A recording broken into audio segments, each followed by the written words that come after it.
الحمد لله نحمده ونستعينه ونستغفره ونؤمن به ونتوكل عليه ونعوذ بالله من شرور أنفسنا ومن سيئات أعمالنا من يهده الله فلا مضل له ومن يضلله فلا هادي له وأشهد أن لا إله إلا الله وحده لا شريك له وأشهد أن محمدًا عبده ورسوله أما بعد فإن أحسن الكلام كلام الله وأحسن الهدي هدي محمد صلى الله عليه وسلم وشر الأمور محدثاتها وكل محدثة بدعة وكل بدعة ضلالة وكل ضلالة في النار.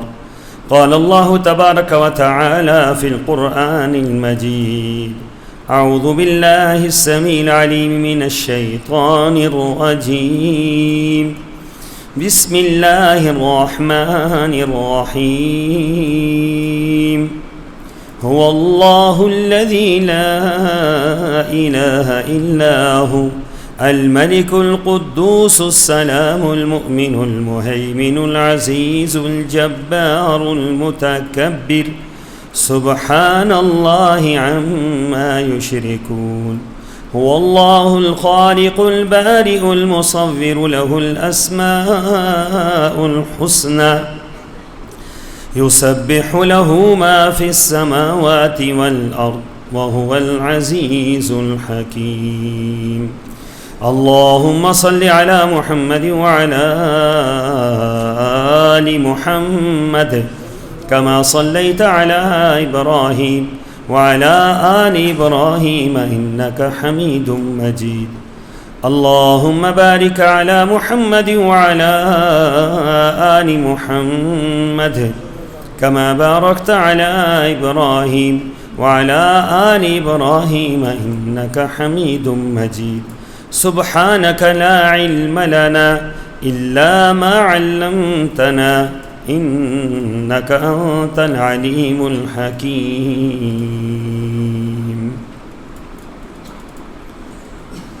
وہ اللہ ہی ہے کہ جس کے سوا کوئی معبود نہیں، بادشاہ ہے، نہایت پاک ہے، سلامتی والا ہے، امن دینے والا، نگہبان ہے، سب پر غالب ہے، اپنی مرضی چلانے والا، بے حد بڑائی والا، پاک ہے اللہ اس سے جو وہ اس کے ساتھ شریک ٹھہراتے ہیں۔ وہ اللہ ہی ہے جو خاکہ بنانے والا ہے اور اس کو مختلف سانچوں میں ڈھالنے والا ہے اور صورتیں بنانے والا ہے۔ سب اچھے نام اسی کے ہیں۔ ہر چیز اسی ہی کی تسبیح بیان کرتی ہے جو آسمانوں اور زمین میں ہے، اور وہی سب پر غالب اور کمال حکمت والا ہے۔ آیت نمبر 23 اور 24 سورہ الحشر۔ سامعین محترم، اللہ تعالیٰ کی معرفت اس کے اسماء حسنہ کی روشنی میں اس موضوع پر پچھلے 2 جمعوں میں گزارشات پیش کی تھی، اور اسی کے متعلق آج چند باتیں اللہ کی دی ہوئی توفیق کے ساتھ، اس کی عنایت کے ساتھ، اس کی خاص مہربانی کے ساتھ، اس یقین کے ساتھ کہ جو کچھ ہم سنیں اللہ تعالیٰ ہم سب کو اس پر عمل پیرا ہونے کی توفیق عطا فرمائے۔ اللہ تعالیٰ کے ذاتی ناموں میں ایک نام تو اللہ ہے جو معروف نام ہے، دنیا کے اندر یہ نام کسی اور کے لیے استعمال نہیں ہو سکتا۔ اور دوسرا نام ہے الہ. الہ کسی اور کے لیے استعمال نہیں ہو سکتا. الہ یہ بھی اللہ کا ذاتی نام ہے. اسی لیے جہاں لفظ اللہ آیا ہے وہیں لفظ الہ آیا ہے. واللہ الذی لا الہ الا اللہ لا الہ الا ہو. جہاں کہیں بھی لفظ اللہ آیا وہیں لفظ الہ آیا. تو یہ دونوں نام جو ہیں یہ اللہ تعالیٰ کے ذاتی نام ہیں, ذاتی وصف ہیں. اللہ کے علاوہ کسی اور کے لیے یہ استعمال کرنے جائز نہیں ہے. تو الہ کا معنی کیا ہے؟ الہ کا معنی ہے وہ معبود جو ہر لحاظ سے عبادت کے لیے برحق ہے. دنیا کے اندر شرق و غرب میں, شمال اور جنوب, ہزاروں نہیں لاکھوں معبود لوگوں نے بنا رکھے. پتھروں سے لے کر درختوں تک, انسانوں سے لے کر جانوروں تک لوگوں نے معبود بنا رکھے. لیکن ان میں سے کوئی ایک معبود بھی سچا نہیں. سارے کے سارے معبود کیا ہیں؟ جھوٹے ہیں. سارے کے سارے معبود غلط ہیں. جو عبادت کر رہے ہیں وہ اللہ کے حق کو پامال کر رہے ہیں, وہ اللہ تعالیٰ کے حقوق پر ڈاکہ ڈال رہے ہیں. وہ اللہ تعالیٰ کی جو وصف ہے, اللہ کا جو نام ہے الہ, اس کا حق ادا نہیں کر رہے بلکہ اس کو روند رہے ہیں. نعوذ باللہ من ذالک. تو دنیا کے اندر جتنے بھی معبود ہیں اللہ کے سوا جن کی عبادت کی جاتی ہے وہ سارے کے سارے باطل ہیں. معبود برحق وہ صرف اور صرف کون ہے؟ وہ اللہ ہے. اور قرآن پاک میں اللہ تعالیٰ نے جو آیات آپ نے سماعت فرمائی, هو اللہ الذی لا الہ الا, اللہ کون ہے؟ وہی ہے, اکیلا معبود ہے. وہ معبود برحق اکیلا ہے, اس کے ساتھ کوئی بھی نہیں. اور پھر قرآن پاک میں 31 مقامات پر اس لفظ کو بار بار دہرایا گیا, مختلف پیرائے میں دہرایا گیا. قل انما یوحی الی انما الہکم الہ واحد.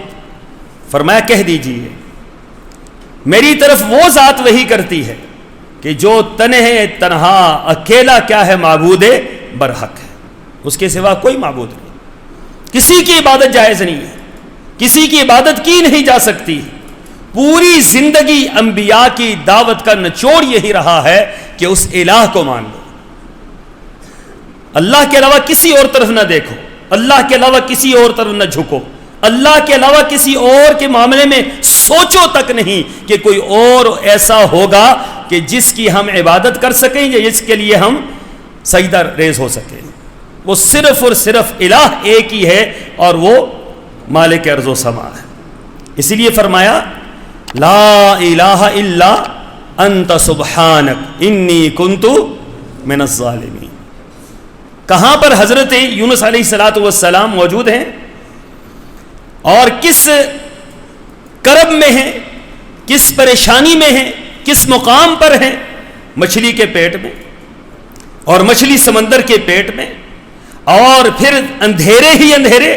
فنادا فی الظلمات, فنادا فی الظلمات, اندھیرے ہی اندھیرے. تو بتلائیے کہ وہاں کون سا الہ پہنچنے والا تھا؟ وہاں سے حضرت یونس کی آواز کو سننے والا کون تھا؟ وہاں سے حضرت یونس کی پکار کو پورا کرنے والا کون تھا؟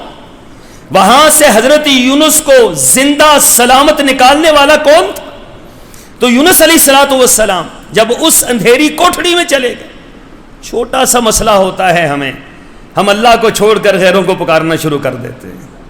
بابا جی آپ نے دینا ہے, داتا آپ نے دینا ہے, علی حجویری آپ نے دینا ہے, بری آپ نے کرنا ہے. یہ میرے رب کے الہ ہونے پر ڈاکہ ڈالنا ہے, یہ میرے رب کے ساتھ کسی اور کو شریک بنانا ہے. اب حضرت یونس علیہ الصلوۃ والسلام مچھلی کے پیٹ میں ہیں اور مچھلی کے پیٹ میں کیا پکار رہے ہیں؟ اللہ الہ الا انت سبحانک انی کنت من الظالمین. تو قرآن نے کیا کہا؟ للبث فی بطنہ الی یوم یبعثون. فرمایا کہ اگر یہ ہمارا بندہ حضرت یونس علیہ الصلوۃ والسلام اگر یہ جملہ نہ کہتے, الہ کا ورد نہ کرتے, اور اللہ کے سچے معبود ہونے کا اقرار نہ کرتے, اللہ کے الہ ہونے کا اقرار نہ کرتے, تو کل قیامت کے دن لوگوں کو قبروں سے اٹھایا جاتا اور حضرت یونس علیہ الصلوۃ والسلام کو مچھلی کے پیٹ سے نکالا جاتا. لیکن حضرت یونس علیہ الصلوۃ والسلام نے اس کرب کی کیفیت میں, اس پریشانی میں, جب دنیا کی کوئی طاقت وہاں نہیں پہنچ سکتی تھی, کتنی مچھلیاں ڈھونڈتے لوگ, کسی ایک مچھلی کا معاملہ تو نہیں تھا, وہاں تو لاکھوں مچھلیاں موجود ہیں, کس مچھلی کے پیٹ میں گئے ہیں کسی کو پتا ہے؟ علام الغیوب کون ہے؟ علم میرے اللہ کو تھا کہ کس مچھلی کے پیٹ میں ہے اور کہاں ہے. اور پھر مچھلی کس کی بات مانتی ہے یہ بتلائیے؟ مچھلی پیر کسی کی بات مانتی ہے؟ کسی پیر کے ہاتھ پر مچھلی نے بیعت کی ہوئی ہے کہ جناب آپ کی بات کو میں مان لوں گی؟ مچھلی کو پتا ہے کہ میں کھاؤں گی تو اللہ کے حکم سے کھاؤں گی, اور اگر رک جاؤں گی تو اللہ کے حکم سے رکوں گی. اللہ تعالیٰ نے فرما دیا کہ اس کو کھانا نہیں ہے, تو نے پیٹ میں رکھ لے, کھانا نہیں ہے تو نہیں کھائے. اور اسی طریقے سے اللہ تعالیٰ نے ان کو باہر نکال دیا تو فرمایا, انہوں نے کیا کہا تھا؟ لا الہ الا انت سبحان لا الہ. یہ الہ کا جو ورد تھا اللہ کے معبود برحق ہونے کا, حضرت یونس علیہ الصلوۃ والسلام نے مچھلی کے پیٹ کے اندر اس کا حق ادا کیا. مفسرین یہ بات لکھتے ہیں, دنیا میں آپ کو بڑی سے بڑی پریشانی ہو تو کیا اس سے بڑی پریشانی کوئی ہو سکتی ہے؟ بڑی سے بڑی آزمائش ہو, اس سے بڑی آزمائش ہو سکتی ہے؟ فرمایا کہ جب کبھی آزمائش آئے تو یہی جو جملہ حضرت یونس علیہ الصلوۃ والسلام نے سکھلا دیا, اس کو اس عقیدے کے ساتھ, اس کو اس یقین کے ساتھ, اس ایمان کے ساتھ کہ اللہ ضرور بالضرور میری مدد کرے گا, اور معبود ہے ہی وہی ہے, اس کے علاوہ ہم کسی کو پکار ہی نہیں سکتے. ہم اگر متزلزل ہوں گے, ہم اگر ڈاواں ڈول ہوں گے, ہمارا اگر نظریہ یہ ہوگا کہ پتہ نہیں اللہ سنتا ہے یا نہیں سنتا, لیکن ہمارا نظریہ کیا ہے کہ اللہ ان کی ٹالتا نہیں, اللہ ہماری سنتا نہیں. آپ یقین جانیے جس کا یہ نظریہ ہے وہ بالکل اسی طریقے سے سمجھ لے کہ اس کی اللہ نہیں سنے گا. آپ نے جب اللہ کی سماعت کا خود ہی انکار کر دیا ہے کہ اللہ سنتا ہی نہیں, تو اللہ نہیں سنے گا آپ کی. جب آپ اس کے بارے میں یہ نظریہ رکھتے ہیں کہ اللہ ہماری قبول نہیں کرتا, تو اللہ کبھی قبول نہیں کرے گا. اللہ کے بارے میں کبھی شرطیں نہیں لگانی چاہیے, ڈھیلا ڈھالا عقیدہ نہیں رکھنا چاہیے. اللہ کے بارے میں سب سے مضبوط عقیدہ, سب سے زبردست عقیدہ, لازوال عقیدہ, بے مثال عقیدہ, اور ایسا عقیدہ جس کے اندر رائی کے دانے کے برابر جھول نہ ہو, رائی کے دانے کے برابر بے یقینی نہ ہو, یقین اتنا ہو کہ دنیا کے کسی معاملے میں کہیں سے میرا مسئلہ حل نہیں ہوگا, میرا مسئلہ حل ہوگا تو صرف الہ سے حل ہوگا, تو سارے مسئلے آپ کے حل ہیں. اسی طریقے سے فرمایا وَإِلَٰهُكُمْ إِلَٰهٌ وَاحِدٌ, فرمایا کہ وہ اکیلا ہی الہ ہے, اس کے ساتھ کوئی اور الہ نہیں ہے. یہ جو تم نے بنا رکھے ہیں یہ سارے کے سارے غلط. الہکم الہ واحد, ایک ہی الہ ہے, الہ اور کوئی نہیں. اور وہ کون ہے؟ وہ اللہ, وہ واحد ہے. پھر فرمایا کہ یہ نظریہ ہو سکتا ہے یہ آسمان کا الہ اور ہے, زمین کا الہ اور ہے, فرشتوں کا الہ اور ہے, اور جنات کا الہ اور ہے, انسانوں کا الہ اور ہے, جمادات نباتات کا الہ اور ہے. سب کی تردید کر دی. فرمایا وَهُوَ الَّذِي فِي السَّمَاءِ إِلَٰهٌ وَفِي الْأَرْضِ إِلَٰهٌ, وہی ذات ہے جو آسمانوں میں بھی معبود برحق ہے اور زمینوں میں بھی معبود برحق ہے. آسمانوں میں اس کے سوا کسی کی عبادت نہیں کی جاتی, فرشتے اسی کی عبادت کرتے ہیں, اس کے سوا فرشتے نہ کسی سے مانگتے ہیں, نہ کسی کی عبادت کرتے ہیں, نہ تصور کیا جا سکتا ہے ان کے متعلق. اور وہی معبود برحق جو آسمانوں میں ہے وہی زمین میں ہے, جو اس کی طاقت آسمانوں میں ہے اسی کی طاقت زمین میں ہے, اس کے اختیارات آسمانوں میں ہیں اسی کے اختیارات زمین میں ہیں, اس کے اختیارات ساری کائنات کے اوپر ہیں. اس لیے فرمایا وَهُوَ الَّذِي فِي السَّمَاءِ إِلَٰهٌ, وہی معبود برحق آسمانوں میں بھی ہے اور وہاں بھی اسی کی عبادت کی جاتی ہے, اور زمینوں میں بھی اسی کی عبادت کی جاتی ہے. یہ لفظ الہ ہے. اس کے ساتھ اللہ تعالیٰ نے ایک اور لفظ, ایک اور صفت کا اضافہ فرمایا, الملک. فرمایا اللہ کیا ہے؟ اللہ الملک ہے. الملک اس کا معنی اگر سمجھ لیں تو ہمارے سارے کے سارے مسائل حل ہو جاتے ہیں کہ الملک کا معنی کیا ہے. الملک بنیادی طور پر ایسے بادشاہ کو کہا جاتا ہے کہ جس کی بادشاہت میں کوئی دوسرے کا، کسی انسان کا، کسی جن کا، کسی مخلوق کا عمل دخل نہ ہو، اس کو الملک کہا جاتا ہے۔ دنیا کے اندر کوئی بادشاہ ایسا نہیں ہے کہ جس کی بادشاہت میں کسی نہ کسی کا دخل نہ ہو۔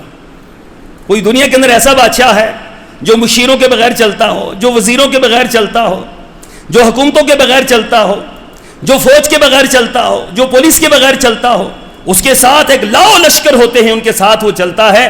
لیکن الملک یہ ایسا بادشاہ ہے جو کائنات کے اندر تنے تنہا بادشاہ ہے، جو اکیلا سارے فیصلے کرتا ہے، اپنے فیصلوں پر غالب ہے، جو فیصلے منواتا ہے، اس کو کسی اور کی کوئی ضرورت نہیں۔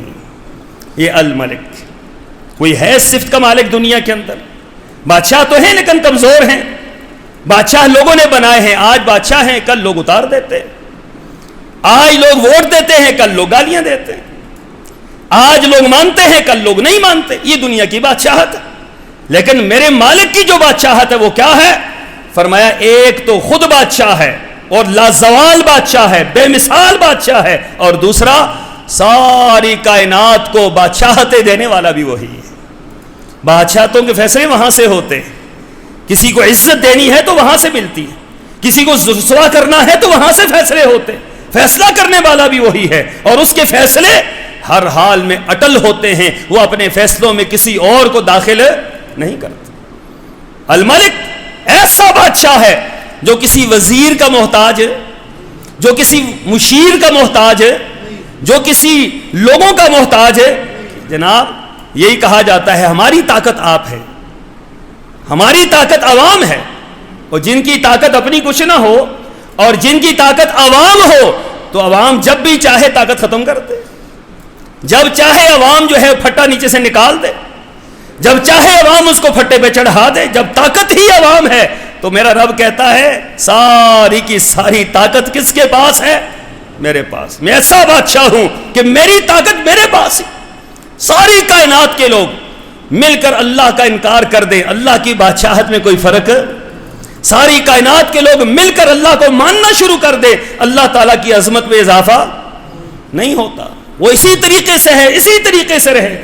کل یوم ہوا فی شأن، روزانہ اس کی عظمت میں اضافہ ہوتا ہے، روزانہ اس کی عزت میں اضافہ ہوتا ہے، روزانہ اس کے معاملات میں اضافہ ہوتا ہے۔ تو فرمایا اللہم مالک الملک تؤتی الملک من تشاء، یہ بتلایا گیا کہ مالک الملک کون ہے؟ تؤتی الملک من تشاء، تو جسے چاہتا ہے گھر کی حکمرانی سے لے کر علاقے کی حکمرانی سے لے کر جسے چاہے پوری دنیا کی حکمرانی عطا کر دے۔ حضرت سلیمان علیہ الصلوۃ والسلام کو دنیا کے اندر سب سے عظیم بادشاہت عطا ہوئی تھی، دی کس نے تھی؟ کیا دعا کی تھی حضرت سلیمان نے؟ اے اللہ ایسی بادشاہت مجھے دے کہ میرے بعد کسی اور کو وہ نہ دی جائے۔ تو یہ ایسا سوال کیا حضرت سلیمان علیہ الصلوۃ والسلام نے کہ جو سوال اللہ نے پورا کر دیا ہے۔ تو صرف حکمرانی انسانوں پر نہیں تھی، جنات پر تھی، صرف انسانوں پر نہیں تھی، ہواؤں پر حکمرانی تھی، صرف انسانوں پر نہیں تھی، پرندوں پر حکمرانی تھی، پرندوں کی زبان سمجھتے تھے حضرت سلیمان علیہ الصلوۃ والسلام۔ تو کمال یہ حضرت سلیمان کا نہیں تھا، کمال اس ذات کا تھا جس نے حضرت سلیمان کو حکومت عطا کی تھی۔ وہ کون تھے؟ وہ مالک الملک۔ فرمایا تؤتی الملک من تشاء، جسے چاہتا ہے وہ بادشاہ بنا دیتا ہے، وتنزع الملک ممن تشاء، اور جسے چاہتا ہے بادشاہت۔ حضرت یوسف علیہ الصلوۃ والسلام کے بارے میں کوئی سوچ سکتا تھا؟ بھائیوں نے کہاں پھینکا؟ کنویں کے اندر پھینکا، اور کنویں سے نکالا کس نے؟ بیچنے والوں نے کنویں سے نکالا، اور جا کر کہاں بیچ دیا؟ بخس دراہم معدودہ، چند ٹکوں کے عوض بیچ دیا۔ اور پھر میرے رب نے کیا کیا؟ میرے رب کا کمال دیکھیے، میرے رب کی عظمت دیکھیے، میرے رب کی شان دیکھیے کہ میرے رب نے عزیز مصر بنا دیا، وزیر خزانہ بنا دیا، پورے ملک کا وزیر خزانہ بنا دیا۔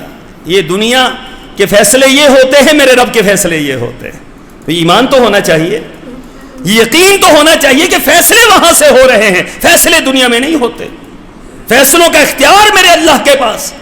اگر کسی کو چھوٹی سے چھوٹی بات بھی اگر کسی کو ملے گی تو میرے اللہ کی طرف سے ملے گی، معمولی سے معمولی نعمت ملے گی تو میرے اللہ سے ملے گی، اور بڑی سے بڑی نعمت ملے گی تو وہ بھی کس سے ملے گی؟ میرے اللہ سے ملے گی۔ کیا فرمایا؟ فرمایا جوتی کا تسمہ ٹوٹ جائے تو وہ بھی کس سے مانگو؟ اللہ سے مانگو۔ حالانکہ بندہ کسی ساتھی سے نہیں مانگ سکتا اتنی معمولی چیز۔ نمک اگر ختم ہو جائے جاؤ بازار کی طرف، مانگو کس سے؟ اللہ سے مانگو۔ کیوں؟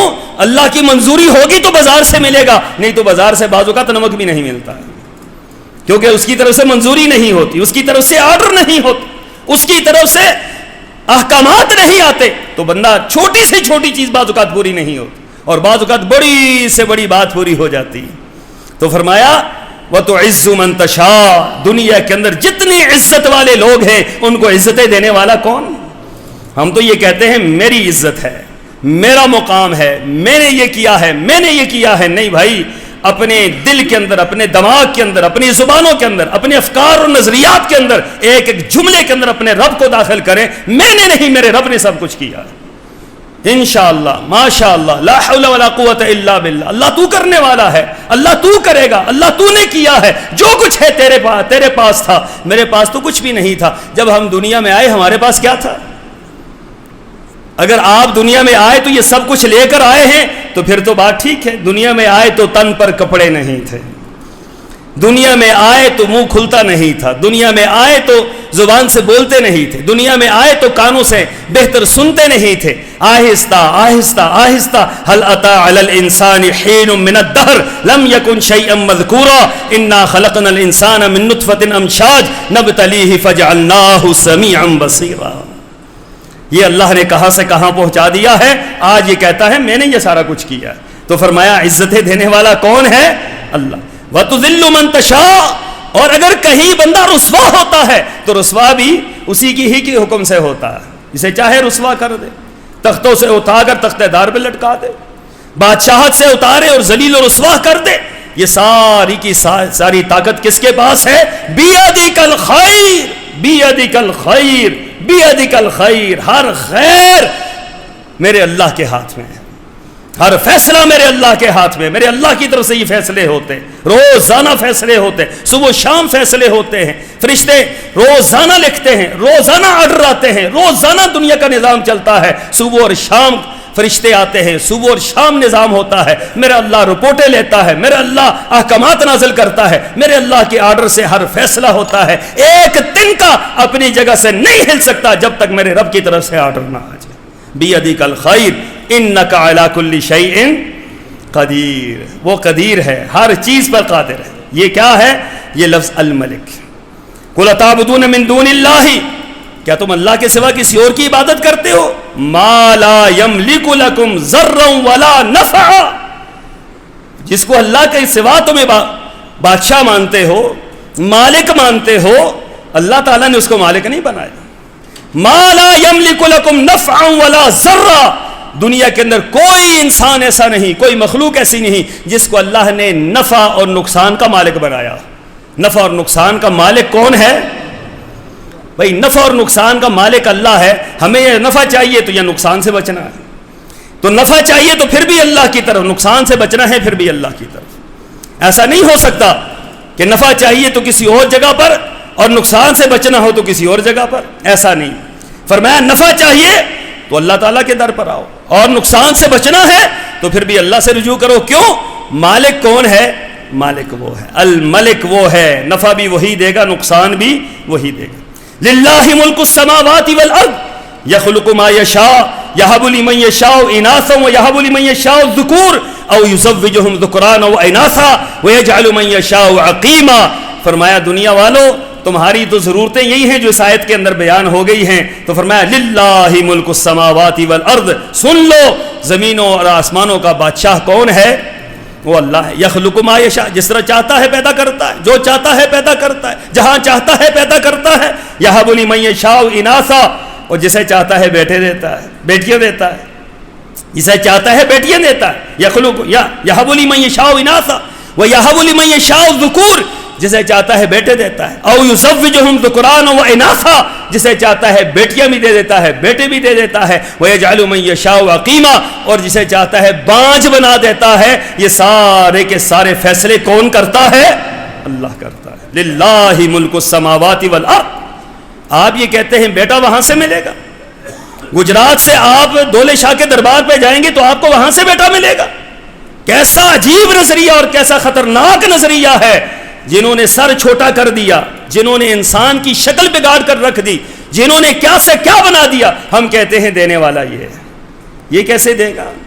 میرا رب فرماتا ہے للہ ملک السماوات والارض، بادشاہت تو میرے پاس ہے، فیصلے تو میں کر رہا ہوں، اور اولاد تو میں دے رہا ہوں، بیٹے میں دیتا ہوں، بیٹیاں میں دیتا ہوں، بیٹے اور بیٹیاں دونوں میں دیتا ہوں، اور بانجھ میں بناتا ہوں۔ جب بانجھ بنا دو پوری دنیا سے علاج کرواؤ، بیٹے ہو سکتے، اولاد ہو سکتی، پوری دنیا سے پھر کرا رہے ہیں جن اولاد نہیں ہو سکتی۔ تو فیصلہ کہاں سے ہوا ہے؟